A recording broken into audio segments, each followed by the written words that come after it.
बच्चों, आज मैं तुम्हें एक ऐसे आदमी की कहानी सुनाने जा रहा हूं जो बहुत गरीब था लेकिन बहुत ईमानदार था। बहुत समय पहले एक छोटे से गांव में दिनेश नाम का एक लकड़हारा रहता था। वह हर सुबह जल्दी उठता, अपनी पुरानी कुल्हाड़ी कंधे पर रखता और जंगल की ओर निकल जाता। मुझे मेहनत करनी है ताकि मेरा परिवार खुश रह सके।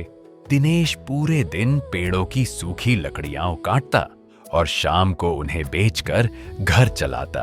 लेकिन बच्चों, एक दिन कुछ बुरा हो गया।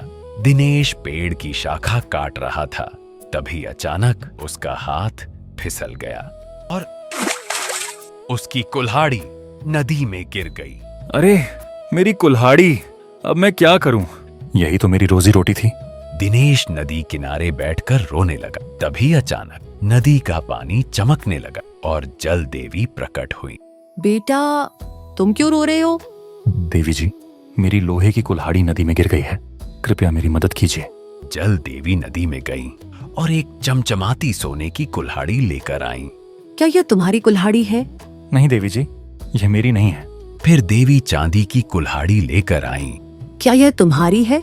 फिर देवी तीसरी बार नदी में गई और लोहे की कुल्हाड़ी लेकर आई। हाँ देवी जी, यही मेरी कुल्हाड़ी है। जल देवी बहुत खुश हुई। दिनेश, तुम बहुत ईमानदार हो, इसीलिए मैं तुम्हें इनाम में सोने और चांदी की कुल्हाड़ी भी देती हूँ। धन्यवाद देवी जी, मैं हमेशा ईमानदार रहूंगा। लेकिन बच्चों, उसी गांव में एक लालची आदमी भी रहता था। उसने सोचा, अगर मैं भी ऐसा करूं तो मुझे भी सोने की कुल्हाड़ी मिल जाएगी। उसने अपनी कुल्हाड़ी नदी में फेंक दी और झूठ मूठ रोने लगा। जल देवी आई और सोने की कुल्हाड़ी दिखाई। क्या यह तुम्हारी कुल्हाड़ी है? हाँ, यही मेरी है। जल देवी समझ गई कि वह झूठ बोल रहा है तुम लालची और झूठे हो, तुम्हें कुछ नहीं मिलेगा। और वह आदमी अपनी पुरानी कुल्हाड़ी भी खो बैठा।